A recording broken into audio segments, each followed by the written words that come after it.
welcome in to the Blitz, a podcast.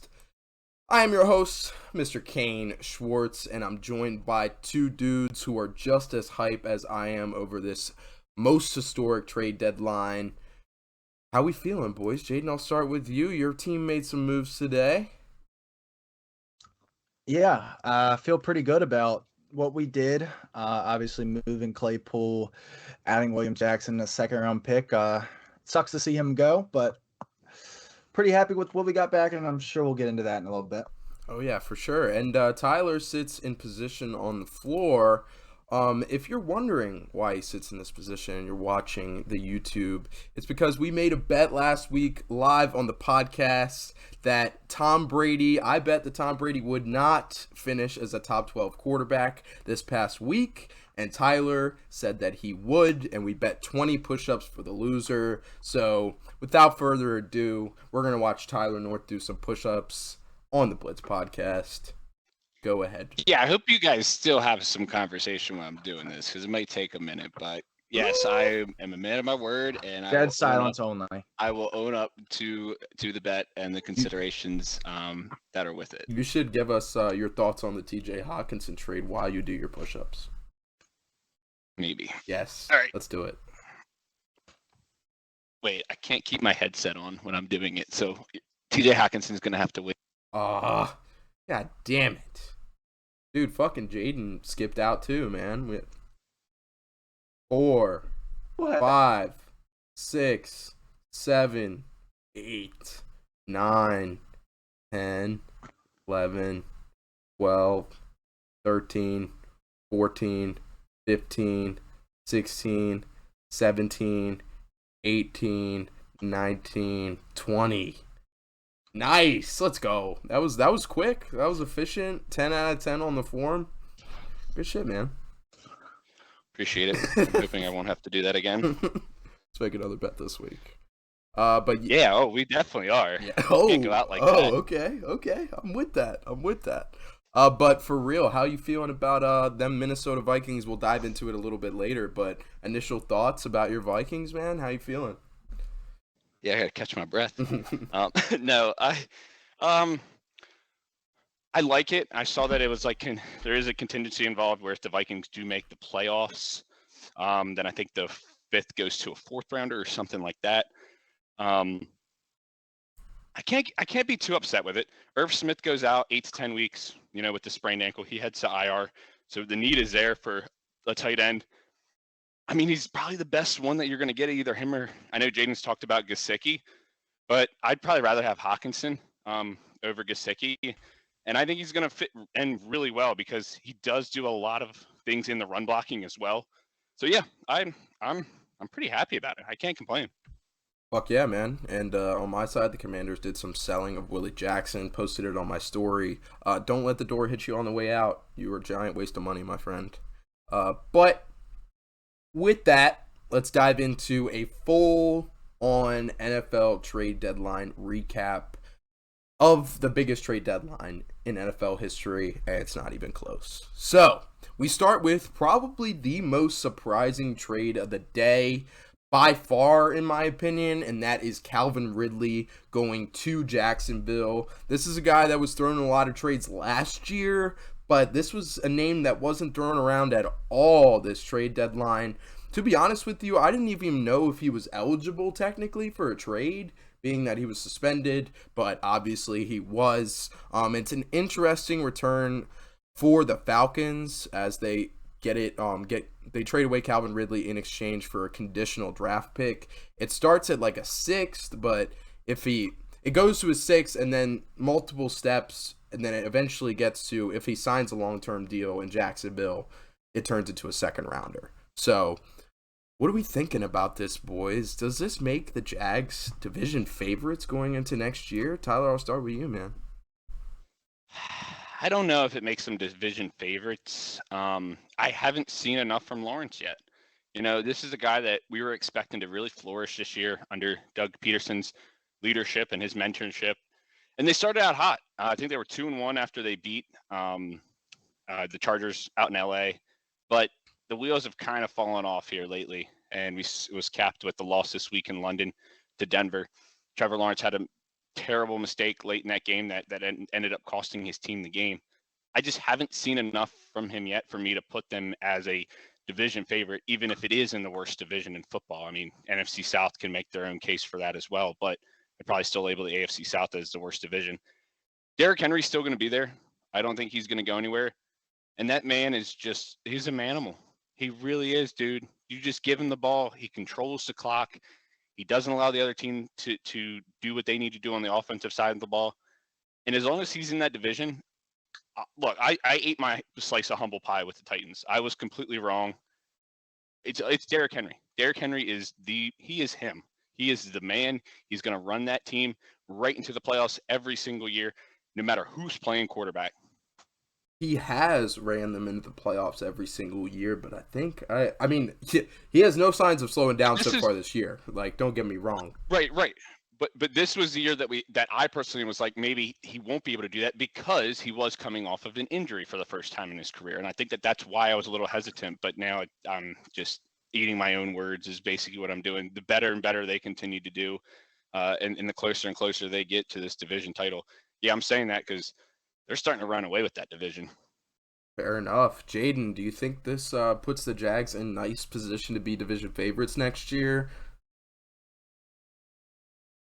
I mean, you could definitely make an argument. It kind of depends on what else they do this year. Obviously, they're going to have some draft capital just based off of where they're going to be picking, based off of their record right now. So they could very well maybe add another receiver to this receiving core as well as Calvin Ridley and Christian Kirk. We talked about that on Engage 8, that they're set in stone, that they're going to take a different position here, especially with them extending Cam Robinson and signing a player at just about every position last offseason.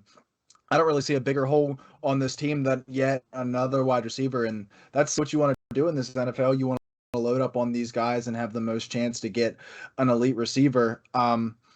They won't be able to spend a whole lot of money because they just spent all of it last year. That's kind of the problem that we saw with New England, was they weren't able to do anything in this offseason just because they were so strung up by the cap and the moves that they made the previous year.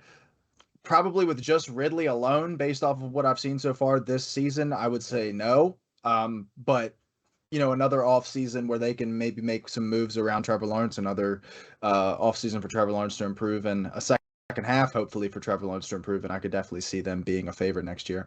Fair enough. But you talked about the money or lack thereof in Jacksonville now that they gave Christian Kirk a big deal, 4 years, $72 million. They gave Brandon Sheriff a huge deal, 5 years.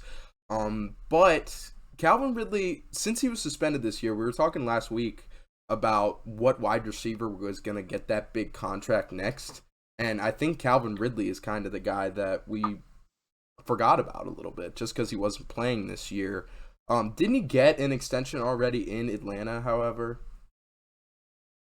Yeah, he got an extension from I believe he got an extension from his rookie deal. But the problem is, I don't know how willing Jacksonville is going to be to extend him this offseason because he's only got 1 year left deal, and that's next year. I don't know how willing they'll be to give him an extension this offseason, given the fact that they haven't seen him play yet, or at least play in their offense. So maybe they'll probably just kind of wait till the end of the year, maybe tag him, get another year, and then sign him to a big deal. Because if you're tagging him, you're going to be paying Calvin Ridley at the top of the market anyway. So why not tag him and try and make sure that this is a guy you want to pay? Because despite the fact that he does feel young and it doesn't feel like he's been in the league for very long, he's going to be 30 next year. So no, he's 28. He'll be 30 29. by the end of the season. Yeah, he'll be 30 by the end of the season that he plays with Jacksonville. So when they're making that decision of whether they want to tag him or not, he will be 30 years old. So that's a conversation you need to have in Jacksonville, especially with a quarterback who's 24. I mean, this was the final year of his rookie deal. If he had went forward with that, he's actually set to make just over $11 million next year, on that final year of that contract, that extension that he did sign with Atlanta, and then in 2024 becomes a free agent. So I kind of agree with Jaden there. You might want to franchise him, see what you can get. Don't give him the full bag yet. Wait and play it out. And if you're Ridley, why wouldn't you take the franchise tag? I mean, even if you have a good year next year, you still had this off year. That's gonna harm you with all your contract negotiations moving forward. But if you can put back-to-back years up of doing pretty well as a top 10 receiver, then you can get that top 10 receiver type of a contract.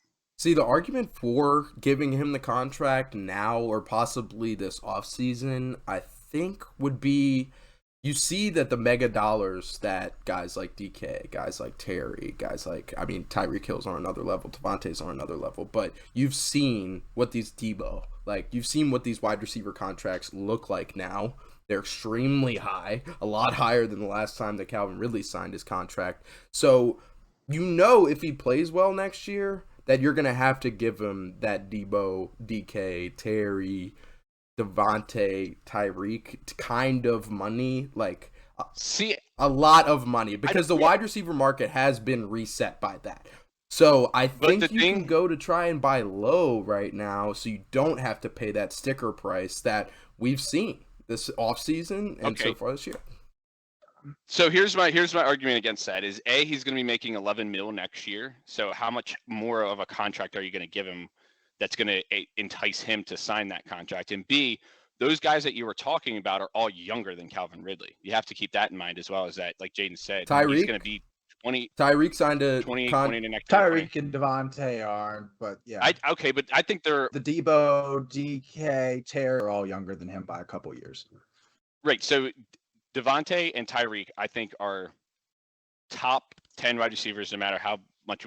I know Devontae had his fluke of a week this week with 1 catch for 3 yards. But for the most part, those 2 guys are going to be in that upper echelon of wide receivers. You have to see it, in my opinion, on a 2-year base. Like, you have to have more of a sample size than just 1 year. If he goes out and balls out next year, you got to see 2 years, in my opinion. And even then, it's at the point where he's 30 years old. It's not like we've seen 1 year of production. We've seen multiple years of great production. He hasn't played a game in a year, though. That's true. And then he's only broke 1,000 yards once with an aging Matt Granted, Ryan. He was, I was about to say in Julio's 2018. He's what, a year or 2 years removed from his MVP season. Yeah, 2017 Super Bowl, right? So 2016 season, I think, was that year. Yeah, and you got to also think Calvin Ridley comes into the league at 24 years old. So he's, like I said, it doesn't feel like he's been in the league for that long, but because he hasn't, but he's actually getting up there in age. So, like, even though DK Metcalf comes in a year after him in the draft, he's about 3 years older than him. So you've got these contracts, these DKs, these Debos, Terrys, AJ contracts, they're 4 to 5 year extensions, most of them. If you give Calvin Ridley a 5-year extension after next season, or even after this season, you're looking at extending him to he's 34 at top wide receiver money when you don't even know how good he's going to be, considering he hasn't played football in over Could you see Calvin Ridley signing a contract almost exactly like Deontay Johnson, though? 3 years, like, not too much investment. That's yeah, because I think Deontay's was a 2-year 36. So, yeah. But I could see that maybe a little bit, because it's kind of tough, because like you would want to do that where there's less money but a little bit more guarantees. But how many guarantees do you want to give to this guy when he's had not off the field issues, but he had some mental health problems, and again, he hasn't played in a year. His age doesn't really help either. So how much do you want to give? And you haven't seen him play with Trevor Lawrence yet. It's a lot of question marks, but I still think it's a fantastic move to get a guy with heads for at most a second and a fifth. For sure. All right. Well, that covers the Calvin Ridley talk. Let's dive into the next big wide receiver to be traded today. And that is from the Pittsburgh Steelers. Chase Claypool is headed to the Chicago Bears in exchange for a 2023 second-round pick.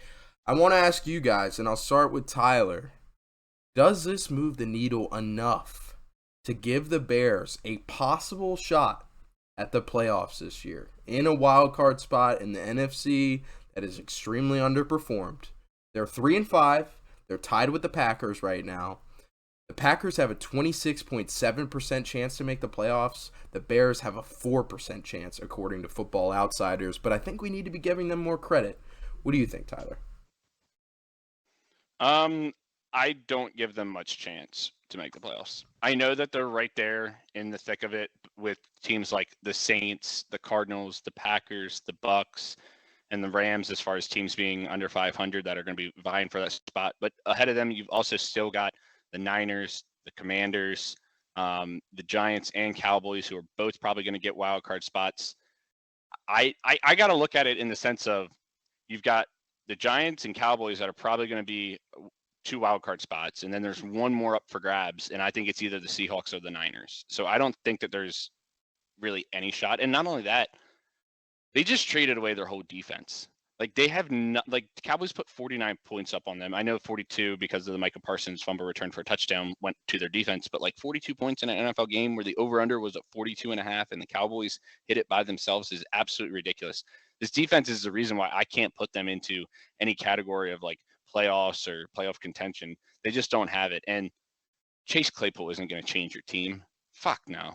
Like he's solid, but like he's not going to be a guy that's just going to come in and completely change the dynamic of a team. We were talking about it earlier, like maybe not, but he hasn't had a really chance to prove it. I mean, the last year that he had a good quarterback was his career year when Ben was still like playing at a high level. And I just like, we were talking about it earlier because the guy's available on the wide receiver market in the offseason where Bears have $120 million to spend. It's names like Jarvis Landry and Alan Lazard and Sterling Shepard. Like, it's a really weak class. And I think going to get Chase Claypool, who in my opinion is miles ahead of any of those guys, I think is a great move for them. What do you think, Jaden? I mean, yeah, I think it's a good move. Obviously, I believe in his talent. Bought one of these, so, I'll never wear this again. This will be the last time I get to use this. But I think he's ultra talented. Like, I really do. He's a size speed freak. Like, not a lot of guys are in this league. And, maybe teach him to run routes a little bit better. Sometimes his hands are a little suspect, despite the fact that he is really big. But he's definitely better than a lot of stuff that's going to be had on the market. If you are able, as you get rookie year Chase Claypool, like what we saw in that first year, I believe he had 9 touchdowns and looked like a future superstar. If you're able to get that guy for a second round pick, then it's worth it. Now, if you get the guy that we've seen over the last 2 years that's, had some drop issues and even some off the field issues, if you get that guy, then this second round pick, this might not look very good in the future, especially as a rebuilding franchise. And, it's nice to get a guy that's a little bit older, like you're not making a dart throw when you're trying to get a receiver for Justin Fields. But you're going to be in a long rebuild here. You just traded away anybody that's going to help you over the next 2 to 3 years. And Chase Claypool is only under contract for the rest of this year and next year. So you're going to have to make a decision on what what you're going to want to do with his contract moving forward right after that. So like I said, it kind of depends on the Chase Claypool you get, but I believe in the potential of him. I always have. And I think it could work out very well for Chicago. I think it's a win-win trade on both sides. I think so too. I've always believed in his. I was going to say, go ahead. I definitely think the Steelers won this trade.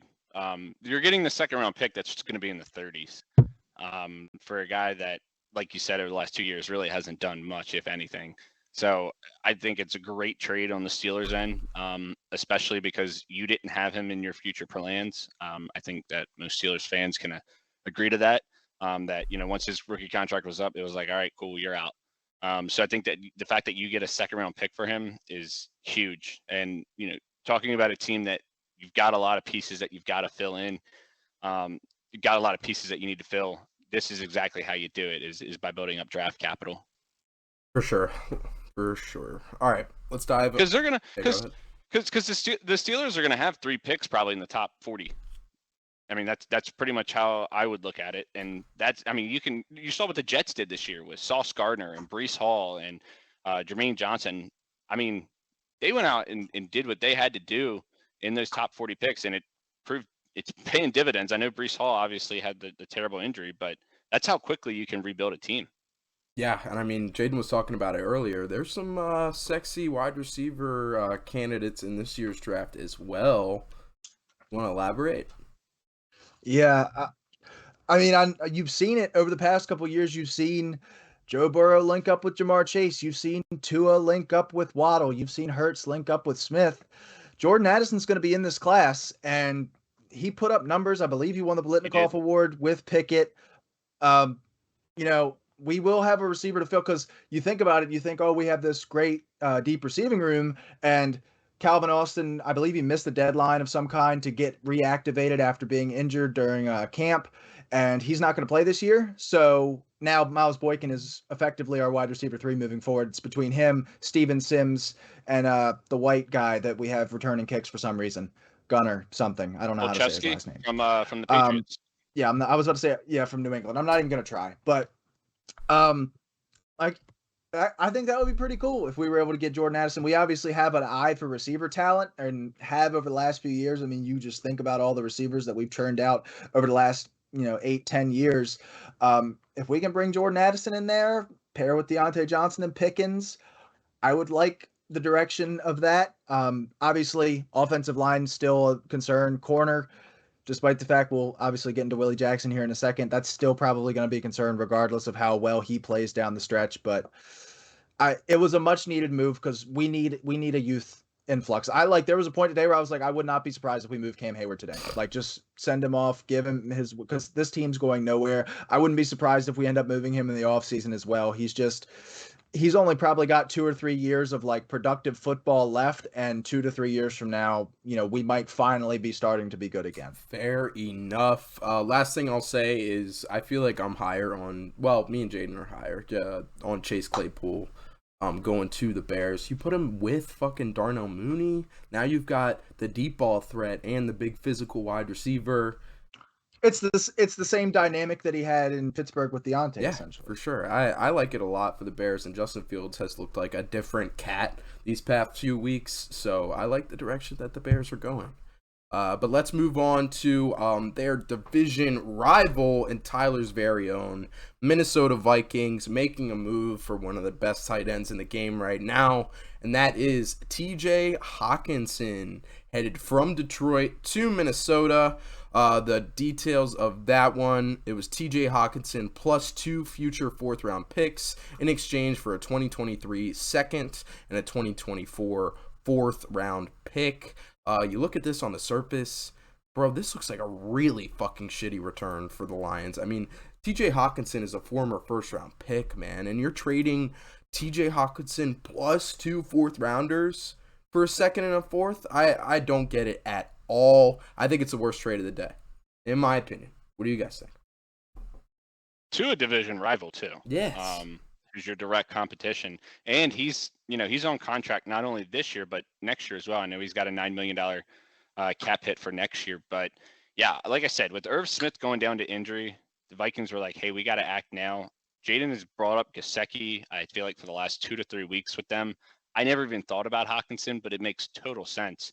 Like I was talking about, what he can give in the run game as far as a blocking standpoint, but then also what he can do in the receiving game to give Kirk a nice little safety blanket is huge. And he's going to be a big red zone presence. The Vikings had Kyle Rudolph in that role for a number of years, probably over a decade.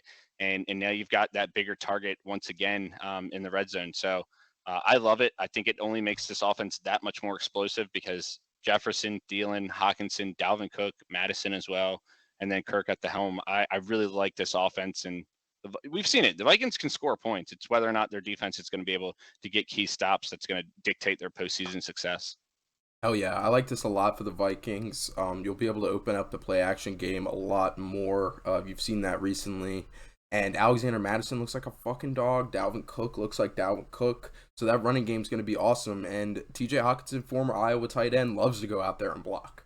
And I'm circling it now. 2 weeks from now, Minnesota at Buffalo. Oh. Circle that game right now.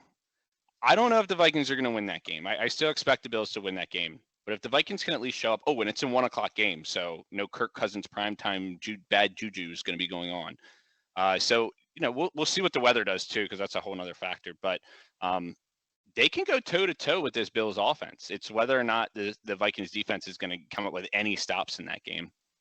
Okay, with the addition of TJ Hawkinson, do you put this offense in a tier with Buffalo and KC, Jaden? No, just the quarterback. I can't, with the quarterback situation, I can't put it in the same tier. Like the same reason I can't really confidently say that Philadelphia is up there with those guys just because the quarterback position it's just such a big discrepancy. The Hawkinson trade by itself, I like it for both teams, honestly. As like I said the other day on Engage 8, this is two teams going in two different directions. Minnesota's trying to buy in. I like the move for them. You get another guy who, I don't know who they were going to start if Irv Smith went down. Johnny Munt. I'm going to take TJ Hawkinson is a nice alternative. I do think he's more of a name at this point than he is that like an actual really good player.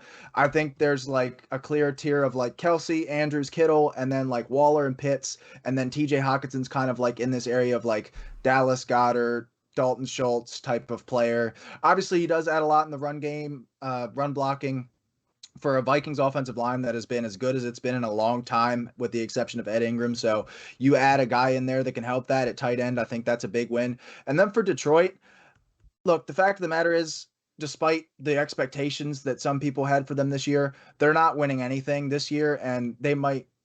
No, me. I was pointing What? to me. And me. I am him. Oh, I am the Lions' lover. But continue. Oh, yeah. But yeah, they're not going anywhere this year, and maybe not even next year either. They were going to have to pay him pretty soon, and you look at this tight end class, and this is going to be one of the best tight end classes in recent memory. You've got the dude from Notre Dame, you got two guys from Georgia coming out. You could have three tight ends in the first round here, so you flip that second round pick. Maybe you're able to snag one of those guys at the top of this or in the middle of the second round, somewhere around there, and not have to pay him for the next 4 or 5 years. And hopefully, you get a guy like TJ Hawkinson, but doesn't really look good for Detroit, taking a guy with the 8th pick 3 years ago and now trading him for a second. That's why I'm saying I feel like he's much more of a name than he is an actually good player. Okay, fair enough. Let's move on to our next trade that moved the dial today, and that was Bradley Chubb headed out of Denver to Miami. So the details on that one: Bradley Chubb plus a future 5th round pick in exchange for a 1st round pick from the Dolphins that used to be the 49ers 1st round pick. So it is the 49ers 1st round pick. 2024 4th round pick and Chase Edmonds. And dude, when you look back on the Trey Lance trade, absolutely fucking crazy, man, because the Dolphins got 3 firsts from the 49ers in exchange for the 49ers trading up to get Lance at 3. They used the 2021 pick on Jalen Waddle. They sent the 2022 1st round pick to Kansas City for Tyreek Hill. And they sent the 2023 1st round pick to Denver for Bradley Chubb. So Bradley Chubb, Tyreek Hill, and Jalen Waddle, and some draft picks for Trey Lance. The craziest part is that pick that they sent to San Francisco was actually the Texans pick, who they traded and got Laramie Tunsil. Wow. It all leads back to Laramie Tunsil in some way, shape, or form. And his weed mask, gas mask thing that he was wearing on draft night. That's what it all comes back to. But no, I mean, the problems that the Dolphins have had, with some of these trades, I think that they've made previously outside of this have been questionable, and some of the front office issues just in general, I think, have been questionable. But yeah, I mean, you get probably. I mean, Bradley Chubb's top 5 defensive end when he's healthy, and that was the big thing coming into this year is when he's healthy. I think he's right up there when he's healthy. And you put him on the other side of a budding star like Jalen Phillips. I think you've got a very, very nice combo of 2 defensive ends. And what we've noticed is some of these big time contenders in the AFC. What do they have? What's the common occurrence? And a lot of times it is having those defensive ends. And I mean, we see it in Buffalo. We even see it in Kansas City with Frank Clark. So, and I'm not saying Frank Clark's to that tier, but I think that this absolutely helps them out and puts them definitely in the wild card, I would say, as far as a playoff team. I can't put them over the Bills yet, though. I cannot see them winning that division. Even though they beat the Bills, I still can't put them in the lead as a front runner in that division yet. But I think they're comfortably in as a wild card team for sure. And they could create some noise. You put them in as like the 5th seed facing the Titans round 1, or even like the Ravens round 1. I've already beaten the Ravens. They could create some trouble for some teams, absolutely, because of what they've got on the offensive side, and now you throw this guy in on the defensive side. Yeah, I like this move by the Dolphins. Yeah, I do too. I mean, this is a defense that has been really fucking good so far this year. And now you add one of the best defensive ends, as you said, in the league right now to that defense. I mean, this is going to be something nasty. And obviously, this Miami offense is impressing us all. But, Jaden, what do you think, man? And does this make this kind of a cheating power ranking sneak? But are the Dolphins a lock for tier one until further notice now? I mean, I've got them in tier one. It's kind of hard to say like a lock because if they go out and lose this, I've got them at 8. So it's kind of hard for them to be a lock because if they, slip up this week, they're probably moving down. Um, this was like kind of questionable for me. Because he's the free Like agent too. I've been hearing it. Well, that and I've been hearing it for the last week of like they were interested in him, and I kind of wondered why because the same reason that I wouldn't call it a problem because it's a good thing, but the same situation that they have is the same situation that Denver has. And the reason why Denver's trading him is because they have this stable of like 3 or 4 guys that can get constant pressure. And you send him to Miami in a room with Jalen Phillips, Melvin Ingram, Emmanuel Ugba, um, Andrew Van Ginkel, even. There's guys in there. That And then to Van send a Ginkel, first round pick, I know it's that San Van Francisco, Ginkel is a yeah, fucking he's something. I'll tell force you of that Van nature, bro. Ginkel. Anyway, continue. Yeah, like this is a front that can already create pressure. So yeah, it's always nice to have a force multiplier like Bradley Chubb. I do think he's closer to like the 10th best edge rusher in the league than he is to even the 5th, just because there's a lot of good edge rushers in the league right now, even when he is healthy. Um, but to send a first round pick and now you have no first round picks, it's a little, and now you got to pay him. And the part of the reason why he didn't end up staying in Denver is because he wants to be paid like the top edge rusher in the league, and Denver didn't want to do that. And now you're Miami, you're going to have to do that. And it doesn't feel like it, but Tua's contract's going to be creeping up here soon. Like we just talked about paying Kyler. Tua's in the class right after that with Burrow and Herbert and all those guys that are probably going to be getting contracts soon. And you better hope that Burrow and Herbert don't get paid before him, because despite the fact that I think the general consensus is that he's still in a tier below those guys, he's going to want to get paid like those guys because on field he's going to have the same amount of success due to the weapons and stuff that he has. It's it's something. I'll tell you that much. It's an all-in move from Miami. Like, and I like to see that, honestly. Like, I love the Christian McCaffrey move. Is, you think you can win? Fuck the draft picks. We're trying to win this year. And they got a good thing going, but they're also in the AFC with Buffalo and with Kansas. I mean, you got a team right there in your division that is very easily considered the best team in the NFL right now. So very very, very interesting. Very For interesting. sure, to say the least. But the Dolphins are, as you said, they're headed all in this year, and as Tyler said, this pretty much locks them into a wild card spot. So, uh, I mean, I yeah, think they were already locked in. I felt pretty good about that yeah, before true, today. true. All right, let's go over some of these minor trades and talk about a little bit of fantasy impact. But first, Willie Jackson headed from my Commanders and a 2025 conditional 7th round pick. They're headed to Pittsburgh for a conditional 6th round pick. I mean, nothing I could really say here. We were going to cut him if we didn't trade him today. So I'm not, I mean, we got something in return. We had to trade a conditional 7th round pick for it, but I mean, that's cool. He was a fucking waste of money, giant waste of money. But did you guys take on the whole contract?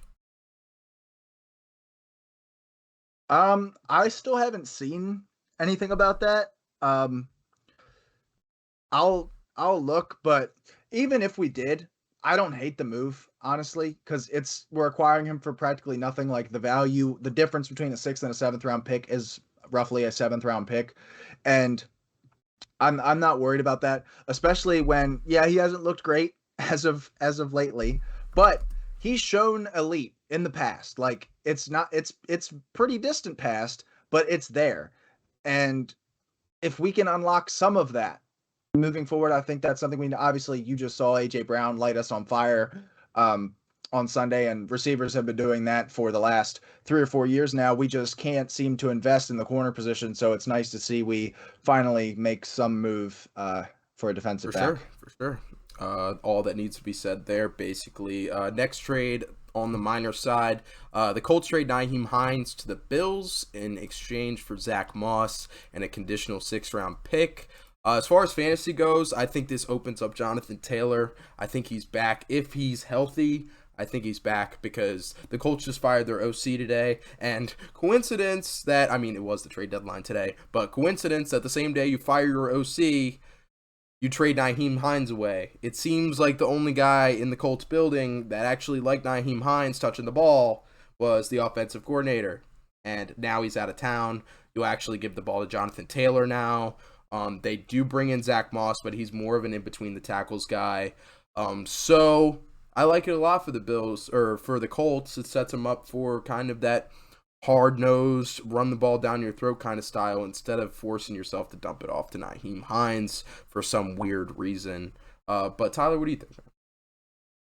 I don't really take much stock into this. I mean, he's going to play he'll come in on some receiving downs, but you've seen them incorporate James Cook more into this offense as of late. So I think he's the clear-cut RB3. I mean, Zach Moss was getting cut. Not cut, but he was getting benched week in and week out as a healthy scratch. So I don't know how much stock I put into this. Like, I don't think this is going to make the Bills that much better, and I don't think this is going to be a detriment that much to the Colts. No, I'm just like I don't think it has much fantasy impact for Nyheim Hines or Zach Moss. But I like Nyheim Hines going to the Buffalo Bills. I kind of like that as far as fantasy goes as a flex option, but I think this means more for JT overall. Next guy that in my opinion, it does kind of scare me. Like as a Jonathan Taylor owner, I feel like I'd feel good about it because that means the Colts know that he's healed. To a certain degree of confidence because he had missed some time and then he also had to get his ankle retaped again on Sunday. So clearly he was some kind of injured, but to trade away his backup, regardless of the offensive coordinator situation, clearly you know something about what his injury status is going to be. The only problem is what happens if it happens again? Because clearly he re-aggravated again on Sunday. What if he re-aggravated again this Sunday? Maybe this is a team headed for the bottom, and this is kind of a measure to ensure that happening. Obviously, this is a team that's going to need a quarterback next year. But as a Jonathan Taylor, and at least you know that you'll be getting a lot more targets than previously thought. For sure. Last kind of less noteworthy trade that happened today was Jeff Wilson headed from the Niners to Miami for a 2023 5th-round pick. As far as all the trades here, I mean, there's only 3, and one of them was defensive player. But out of the trades here, I like this most for fantasy. Miami's moving on from Chase Edmonds today as they sent him to Denver.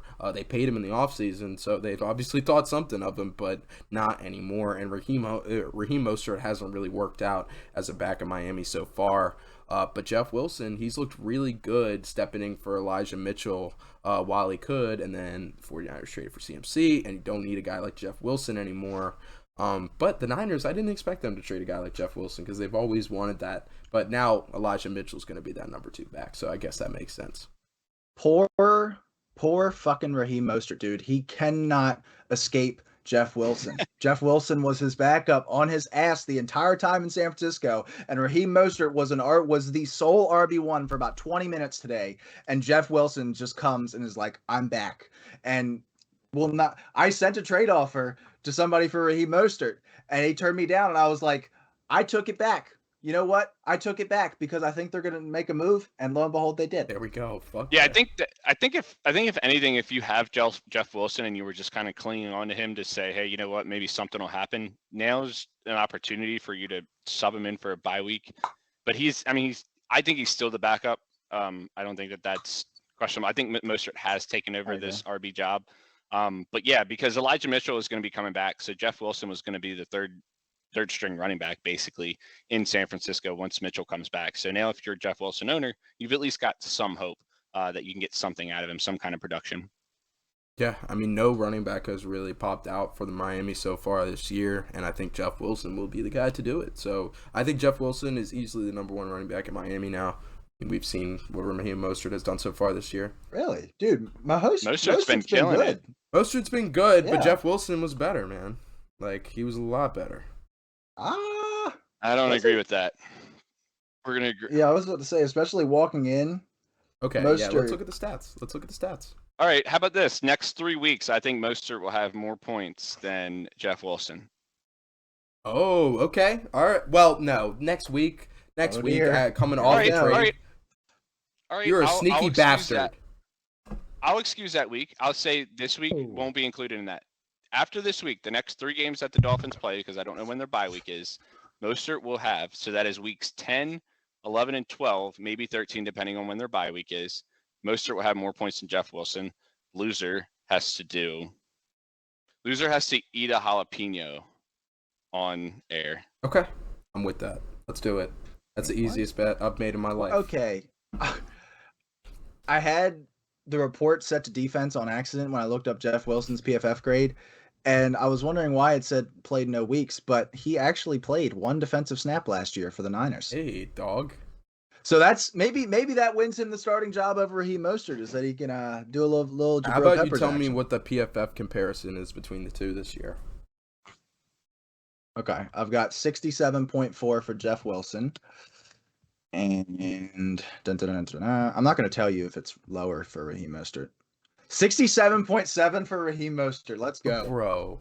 Okay, how about some of the other grades? Let's How about some of those? That's the overall. Yeah. That's the overall. The defensive. I'll look at the defense grades for Raheem Mostert. All right, piss off. Let's just Let's move on. Yeah, piss off. Let's just move on. Okay.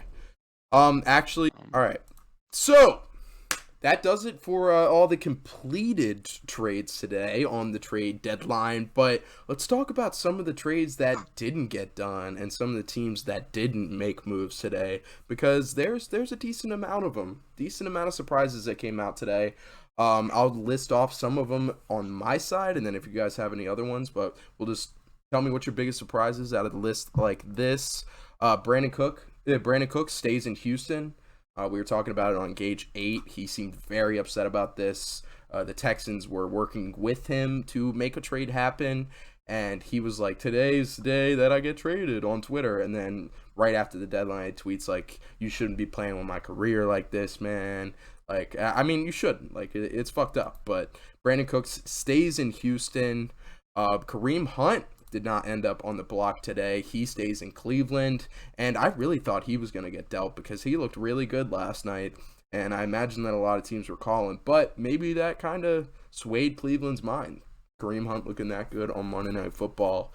But Elijah Moore, also another guy who requested a trade just like Kareem Hunt and didn't end up headed out of town, which is really weird because he gets 1 target on this past week, so I don't know why a former second-round receiver doesn't get dealt. The Packers don't trade for a wide receiver or do anything at all today. The Rams are another team that didn't make a move. They were in talks for CMC. Cam Akers, he was on the trade block. He didn't get traded today. Alvin Kamara stays put. So what are we thinking are some of the biggest surprises out of your minds? Jaden, I'll start with you. Oh, it's 100% Brandon Cooks. Like, I don't even think it's close. I mean, I saw the tweet that said that Cooks and Houston are working together to get a deal done. I'd say 99% of the time when you see that report get put out, regardless of who or with whom it's with, that deal gets done. Like, he gets traded or cut or something else. Obviously, they're not going to cut him with the years left on his contract, but I cannot, especially with all the suitors that were available. I mean, all the teams that need wide receivers or were looking to bulk up on wide receiver, and nobody was able to meet the price for Brandon Cooks. That was completely shocking to me. And the fact that it came with the Packers not making a move, like specifically them. I know that the Cowboys were in talks, a bunch of other teams, but specifically the Packers. If he stayed put and the Packers traded for Chase Claypool or something like that, I wouldn't have been as surprised. But the fact that he didn't get dealt and the Packers didn't get anybody is it's bananas to me. I cannot put together the fact that they didn't trade, whatever it was, to get him. Because, like we talked about earlier, man, the Packers, they have nothing. It's OBJ or bust now. Like, you didn't want to put yourself in this scenario, but now you're here, and you got to go get a guy who's like, kind of into like the LA lifestyle, and you got to tell him, hey, why don't you come, play in the cold in December in negative degree weather in Green Bay, which is like the smallest town in the NFL. It's something. As I've said, it's something. Yeah, for sure. Yeah, I would say. I mean, I would definitely agree that I think Brandon Cooks not being moved was the biggest surprise. We all thought it was imminent. I know Jaden texted us that, and I saw a couple of tweets talking about how the Brandon Cooks trade was imminent, but never happened. He stayed put. I really think the Cam Akers thing is something to wonder about, because I don't see a future in Los Angeles with him. I think he's a cut candidate at this point. Yeah, I mean, if they weren't able to get anything for him, they came out and they said that he was expected to come back and play for the team. So we will see, because Kyron Williams is coming off IR now, and I think he's somebody that could make a big impact. And at the beginning of the year, I remember they were doing ESPN was doing their fantasy football drafts or whatever, and they were talking about sleepers and asking for one guy to be a sleeper or whatever. And Adam Schefter at the beginning of the year said Kyron Williams is the guy that he's been hearing a lot of in Los Angeles as being the guy, and that he would be a sleeper, moving forward into fantasy. I've scooped him up in probably 3 of my leagues. So I'm just waiting around for him to burst onto the scene. And I think that I do not think that Cam Akers is got a future in Los Angeles. Fair enough. My biggest surprise today, I think I got to go with Elijah Moore, and it's not somebody that I thought of right off the bat. But Elijah Moore, we were talking about Chase Claypool being a massive upgrade over any of the wide receivers available this offseason. I'm putting Elijah Moore right into that conversation, almost equivalent with the Chase Claypool. Elijah Moore, he's a former second-round pick. He should have been traded for a third or fourth today. I have no clue why he didn't end up with a team like the Packers. I can't imagine the price tag was too high, and the Jets, after losing this past week, their record still looks phenomenal, but I don't think that this team makes the playoffs this year now after that loss, most likely. So I don't know why you don't move on from a guy who you drafted super high and literally give one target per week to. He was interviewed in the locker room after the game, and he was like, they were like, what's your on-field chemistry like with Zach Wilson? He was like, I don't know. He doesn't throw me the ball. How would I know? And that's a guy screaming to be traded just this past weekend. I have no clue why he's not out of town or in Green Bay for that matter. So that's probably my biggest surprise today. Last thing, are you guys surprised that no quarterbacks got traded today? I know that there wasn't really any on the hot seat to be traded at all, but the only ones that I could have seen being dealt were both on our roster. Trubisky or Rudolph, I could have definitely seen being moved, but I'm definitely not surprised to not see them moved. Yeah, the other thing is, I don't know the contenders right now that really need a quarterback. If you're looking at the contenders as far as probably top 8, maybe top 10 in each conference, I feel like their quarterbacks. They've all got quarterbacks. That's why they're contenders. Right. Their quarterback situations are pretty solidified. So I don't think that there was a need for any teams to go out and get a quarterback. If Carolina had won this week, maybe, but I think that they're kind of content with PJ Walker. That man made the best throw of the season according to Patrick Mahomes. So I'm not that surprised at no quarterbacks. Every now and then you will see it, but there was no need for it to happen this year. Yeah, some guys that I saw that potentially might get traded. Jordan Love could have been traded. Didn't talk a lot about him. Ryan Tannehill, another guy that possibly could have been traded today. I'm trying to think of other ones. Maybe Baker. Yeah, Baker. That's exactly what I was thinking of. Yep. Baker would have been dealt, or Darnold, because PJ Walker seems like the guy now. Lock. So, yeah. Drew Lock. Mm-hmm. So there was Geno Smith to the Broncos. Jameis Winston. Yeah. He could have been traded now that they've seemed to be signing up for Andy Dalton. But interesting to see a quarterback not traded today, especially after the movement we saw this past offseason. But a lot of movement nonetheless. So that does it for our NFL trade deadline recap episode. It was a lengthy one. Studs and Duds will not be put out this week just because of all the action that we had go on today with the deadline. But we'll have that out next week. And this episode should be out tomorrow morning. As you're listening to this, it should be Wednesday morning. And then Power Rankings will be out Thursday morning before Thursday Night Football. So we'll catch you guys later. Enjoy the episodes. Peace.